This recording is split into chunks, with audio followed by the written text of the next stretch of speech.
avant l'océan et la Grande Bleue, il y a la terre nourricière, celle que des milliers de pas frôlent depuis l'aube des temps, pour conquérir, sinon la ville, du moins caresser son rêve et ses fantasmes suspendus au souffle des vents de l'Est.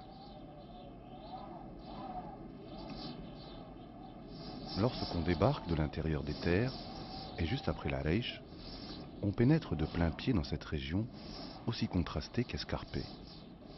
Les montagnes, dans cette partie du domaine rifin, osent des altitudes et sommets à peine modestes, parfois même timides. Elles se vallonnent, en creux, pour ceinturer l'espace en une sorte de bouclier naturel que des voies d'accès traversent sans perturber.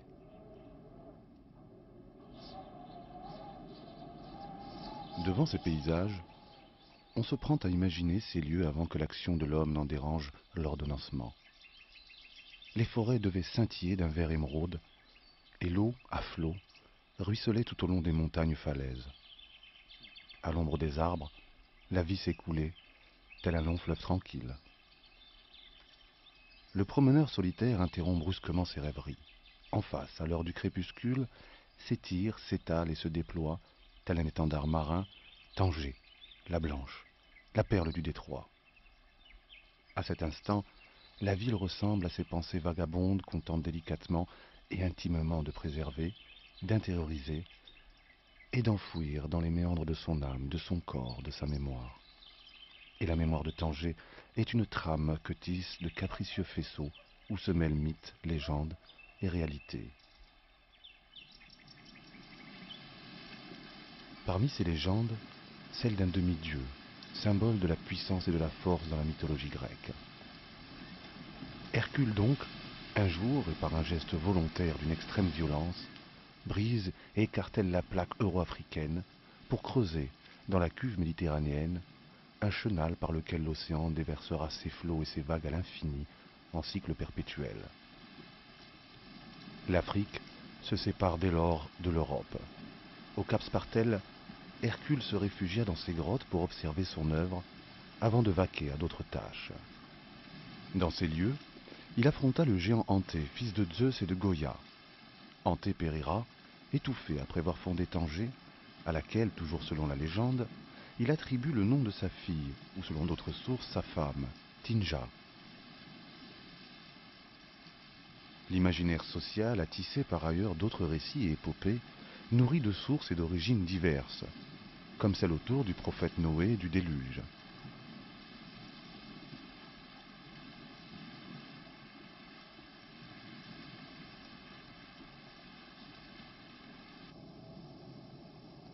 Contes, récits et historiettes qu'on se complaît à entretenir tellement le lieu-espace Tanger semble insaisissable, évanescent.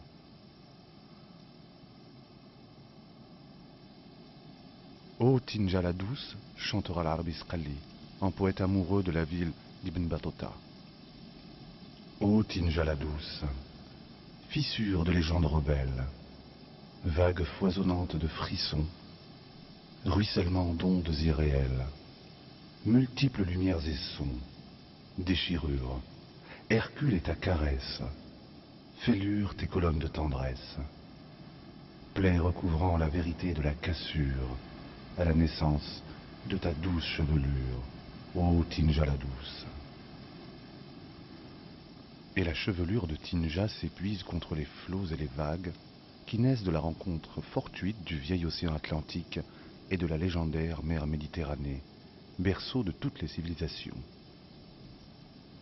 Lorsqu'on s'aventure dans ces flots marins pour taquiner les rivages et observer ces paysages idylliques, on prend la mesure de la force des énigmes et des mystères qui enveloppent Tanger, son histoire et son présent.